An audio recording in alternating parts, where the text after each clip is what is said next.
designs used to be created and used to take orders showing designs. But that concept has fully changed. Now no one wants to decide on the design. They would like to see ready jewelry, the finish, the workmanship, the trends, and the articulate aesthetic sense of the jewelry. So all these things are very much necessary, and now that is why the retail industry has grown so much, because the expectation of customers have increased like anything. Like they would like to have a look at, like if I am showing some customer some bridal sets or regular wear, they would like to see at least 50, 100 pieces and then decide. So obviously the requirement of the entire industry has increased manifolds. The people notion to purchase gold as an investment.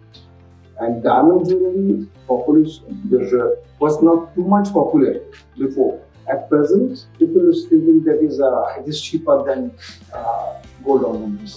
And it will be cute. That's why the market is there. Otherwise, in the middle class family, that is, if you say the percentage, that is 70% of the people is going for investment.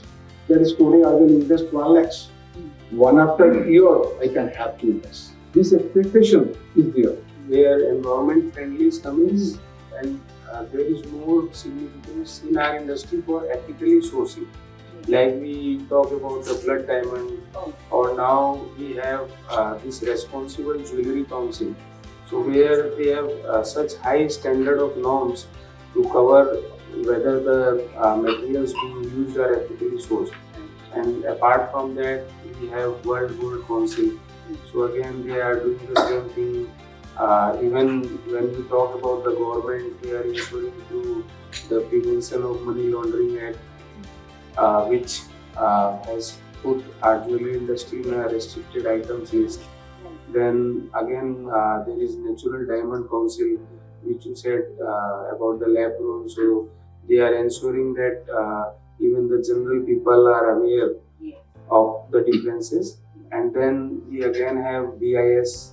So they have introduced the HUID concept, where each jewelry has, if not the trail, but it has at the point when the retailer would like to sell. So every retailer is supposed to have that HUID. So all these norms which are coming in the industry, they are standardizing, and definitely these are coming from like as feedbacks from the end consumer. Very wonderful feeling to see you all here this evening. It's the peak season time, lot of shows happening, lot of events happening, and in spite of where we see you here is really encouraging. We are curious to understand how has the consumer preferences changed for jewelry in terms of say material or designs or customization. How has it really evolved over years? Can we start with Amit? Yeah. Over the years, when we see like from our some of our clients, they are even from our grandfather's time. So now their grandkids are our customers. What we have seen is where earlier whatever jewelry they used to purchase, they had a heirloom mindset that we will pass it on to our next generation. However, now with the young generation in their families, they also see that they want to have jewelry for daily wear, as well as like some of them are working, so where they want the jewelry which they can wear on a daily basis. And apart from that, they would like to avoid, if possible, to keep jewelries which they are buying just to keep in the locker. Right. So the mindset has changed over time, and also with the independent mindset developing, even they believe that when our kids would marry, we would give them the full freedom to buy jewelry as per their preference. Right. Instead of us at our times, we were asked to buy jewelry as per parents' preference, that we had wished such and such for you, so at least buy for us. So that independence mindset, as we see, has been developed. Right, great. So there have been instances wherein a would-be groom would say that, this is the ring which my grandmom gave to my mother and now my mother will give it to you kind of thing. So that's exactly what you're talking about, right? Sir, how about you? What do you think? What Amit has said, rightly said, that preferences have changed and the entire concept of marketing and selling jewelry have also changed. In the earlier years, designs used to be created and used to take orders showing designs. But that concept has fully changed. Now no one wants to decide on the design. They would like to see ready jewelry, the finish, the workmanship, the trends and the articulate aesthetic sense of the jewelry. So all these things are very much necessary, and now that is why the retail industry has grown so much, because the expectation of customers have increased like anything. They would like to have a look at, like if I'm showing some customer some bridal sets or regular wear, they would like to see at least 50, 100 pieces and then decide. So obviously the requirement of the entire industry has increased manifolds. That is why we find that there is a continuous growth in the consumption, continuous growth in the requirements. This is one part. And the other part is that people are more fashion conscious. They would like to have jewelry matching with their dresses, matching with the occasion. So all these things have grown. So like someone who would like to go for a wedding, would like to have some jewelry. Regular wear is different, and the light jewelry concept has developed very much. Very trendy designs, very delicate, especially diamond jewelry. Gold jewelry, people buy with a concept of some investment, but diamond jewelry, they would like to, what I should say, possess it with a consciousness of, this is my possession. So that concept is different. Diamond jewelry, what is happening, the concept of exchanging and getting new is much lower compared to gold. So that way, everything has changed. The total marketing, retail, display, everything has changed. Okay. Thank you. Thank you so much, sir. How about you, Alok, sir? I would like to say you that is in Bengal generally, the people notion to purchase gold as an investment. And diamond jewelry population was not too much popular before. At present, people are thinking that it is cheaper than gold ornaments. And it will be cute. That's why the market is there. Otherwise, in the middle class family, that is, if you say the percentage, that is 70% of the people is going for investment. That is, today I will invest 1 lakh. One after year, I can have 2 lakhs. This expectation is there. As the other said, there is a huge market. There is one buyer is coming, he will purchase 1 grams and will have to like to see 1,000 grams, different varieties. So they want a lot of choices also, and there's a lot of customization need also there. And yes, like sir said, the customization is there. Yeah. They want changes in the ready designs. So you have to have designers with you who will change their as per their concepts. So all those things are parallelly working with in the retail industry. All hand in hand. Very right, sir. The next question again for all of you all is that I think partially we also discussed this, but then how are retailers and designers addressing the demand for ethically sourced materials and environment-friendly production methods? Customization, yes, like you said, the designers team has always to be on the at the retail platform. At the retail platform, right. Designers have to be there. Right. But when we say there's change in material preferences, so now, like you said, the next generations, the millennials and all, they're looking at something which is, environmental friendly. So, do you all see this coming to you all also? See, the product is environment friendly. Only the manufacturing portion you can consider how it is manufactured and whether there is some, what I should say, misgivings in the environment. That is at the production level. Right. But in the retail level, there is not much thing of environment friendly.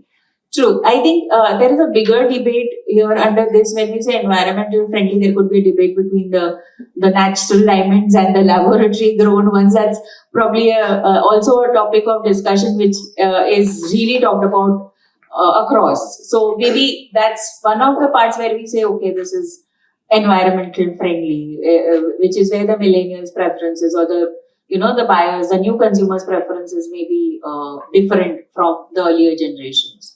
Do you see that? This, I would just like to mention about where environment friendly is coming, and there is more significance in our industry for ethically sourcing. Yeah. Like we talk about the blood diamond, or now we have this responsible jewelry council. So where they have such high standard of norms to cover whether the materials being used are ethically sourced. And apart from that, we have World Gold Council. So again, they are doing the same thing. Even when we talk about the government, they are ensuring through the Prevention of Money Laundering Act, which has put our jewelry industry in a restricted items list. Then again, there is Natural Diamond Council, which you said about the lab grown. So they are ensuring that even the general people are aware of the differences. And then we again have BIS. So they have introduced the HUID concept, where each jewelry has, if not the trail, but it has at the point when the retailer would like to sell. So every retailer is supposed to have that HUID. So all these norms which are coming in the industry, they are standardizing, and definitely these are coming from like as feedbacks from the end consumer, that they would also like to have the jewelry ethically sourced or authentic. Yeah. So all these norms which we are seeing coming from all across, they are only pointing to these thoughts. Like in leather, nowadays many people prefer PU synthetic leather. Instead of leather, because it is coming from peeling of animals. Correct. So these concepts are slowly developing. Sure. Thank you. Next is about luxury versus affordable. We did talk about this initially, that luxury jewelry with heirloom concept, but now it's the daily jewelry. So is that a big shift from the luxury to affordable, or are the lines blurring between the two? At present, you see, buyer is not, the concept is changed. Everybody is thinking that is, previously it was an idea that is diamond collection is a very costly, and it has got no resale value. When a person is investing something, you do expect that is, I can sell it down, I can earn money. Right. But at present, that ideology changed. Now everybody realizes that is, if I purchase, I can sell it down.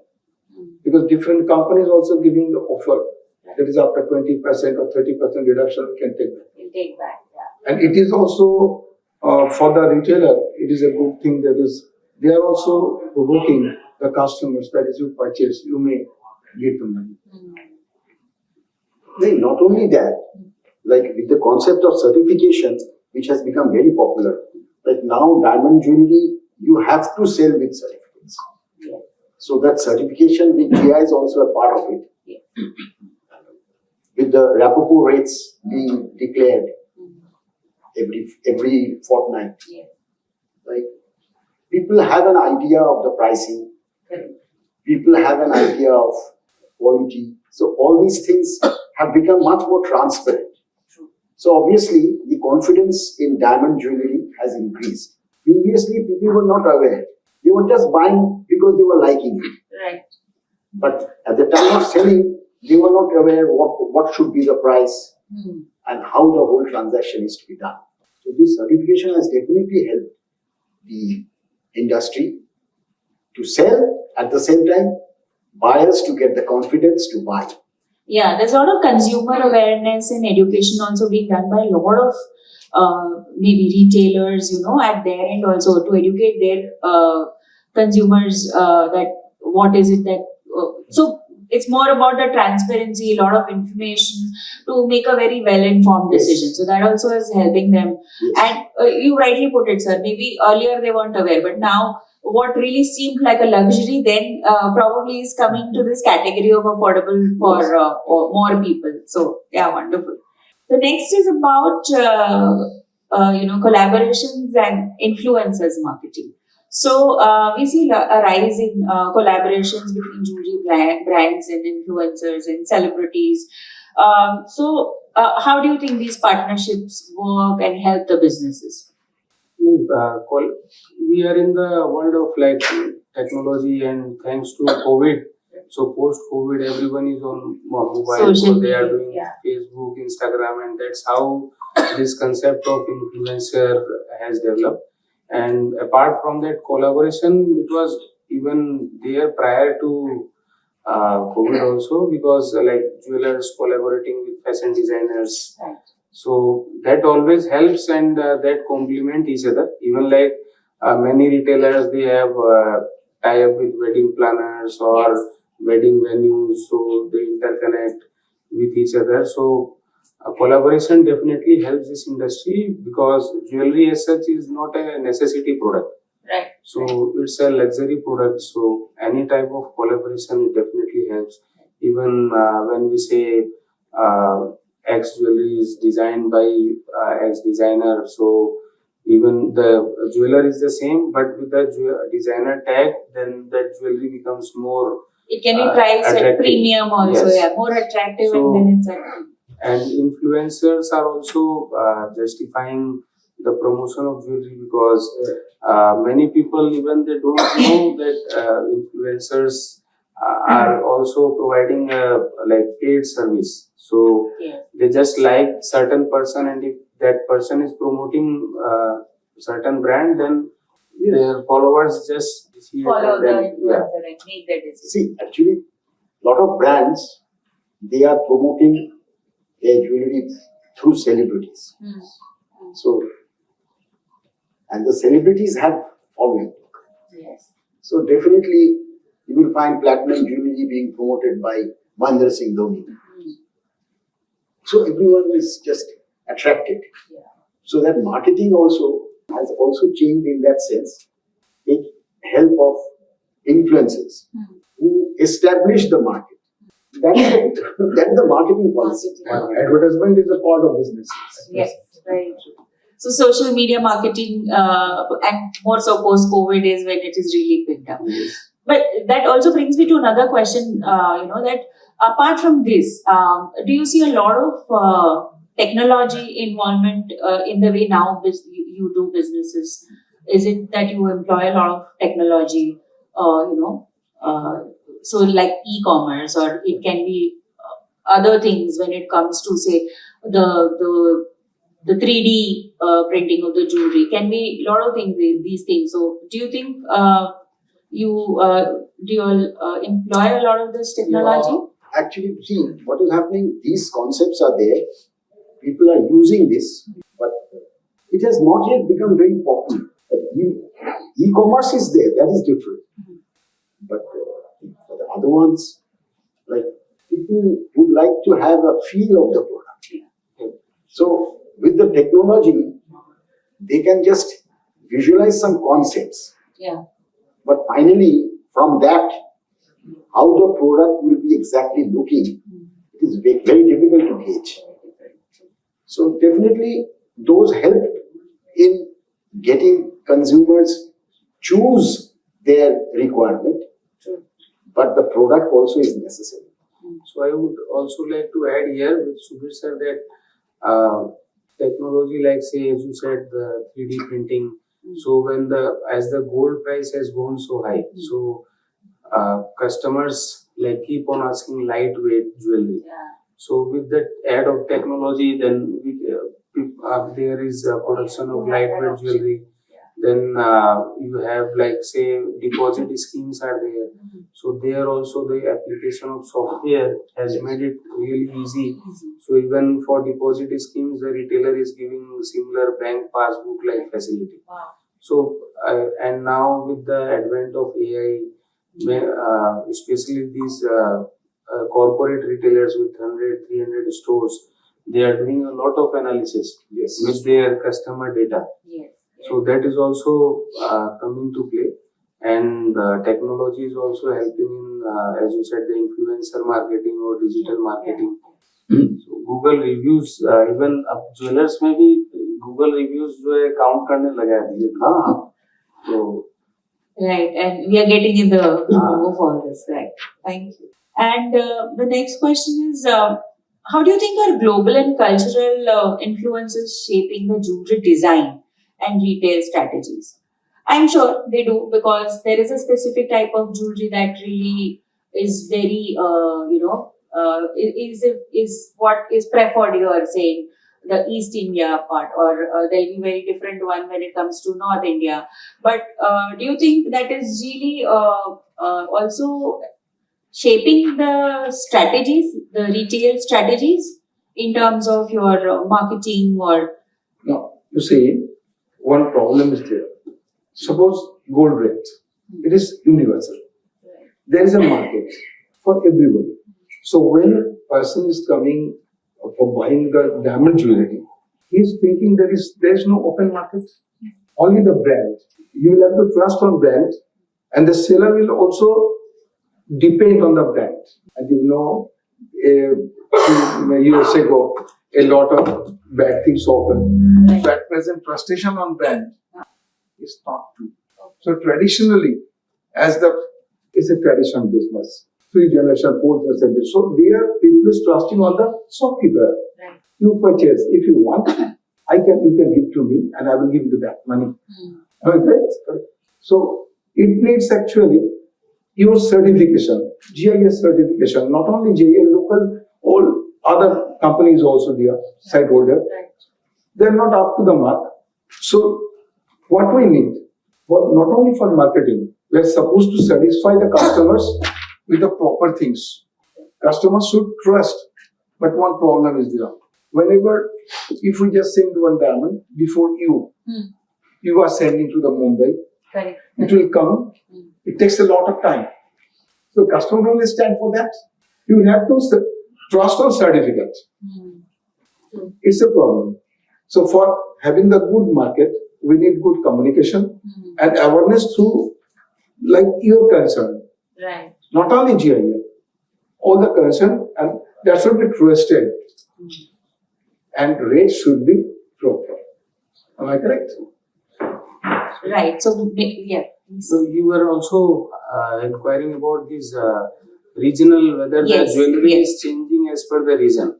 So I think it is definitely true that jewelry, suppose Calcutta, the jewelry which the Calcutta consumers are liking, it's not the same as a Delhi consumer is liking. For instance, when we see in Delhi, they are okay with even a low quality of diamonds. Yeah. But if you go to South, they only need the EF and the VBS. Definitely. So even in diamonds, the color clarity varies from north coming down to the south. Right. And same concept if we even see in the gold jewelry. So many areas they prefer plain jewelry. Many areas they want designer jewelry. And then if you go to Jaipur or Rajasthan, like we see the polki or the jadao jewelry is very prominent. So jewelry changes. Studded and colored stones also for that matter. Somewhere like the 22 carat jewelry is required. Somewhere they need in 18 carat. Somewhere in 14. So yeah. Just like I think, like the language in India, the jewelry preference changes. It's changing. Yes. Right. Thank you. And a very important question from a retail perspective. What, according to you, is the role of storytelling in jewelry? Do the brands have to weave a story around the jewelry that they are offering? What's the role? See, for every piece of jewelry, that it's very difficult to relate to a story. Yeah. But definitely unique pieces and which are standing out, the storytelling is very much necessary. Because I would like to possess this. This thought has to be created in the consumer's mind. So that is necessary. Like there are special categories of everyday jewelry, working women. These are specific categories, and there's a story around. I mean, that's how it is portrayed, that it's for a working woman. Why don't you celebrate yourself? So it may not be for every jewelry piece, as you rightly said, but it can be for a specific category that it's being talked about. Anything from your side on this? No, no. Great. So I have asked a lot of questions. Now I would really invite questions from. For taking out time for this evening and gracing this occasion. We know how difficult it is on a weekend, especially for retailers, to take out time. But you not only came but enlightened us through your words of wisdom. Thank you very much on behalf of GIA and also on behalf of Kolkata Alumni. Thank you very much. Thank you.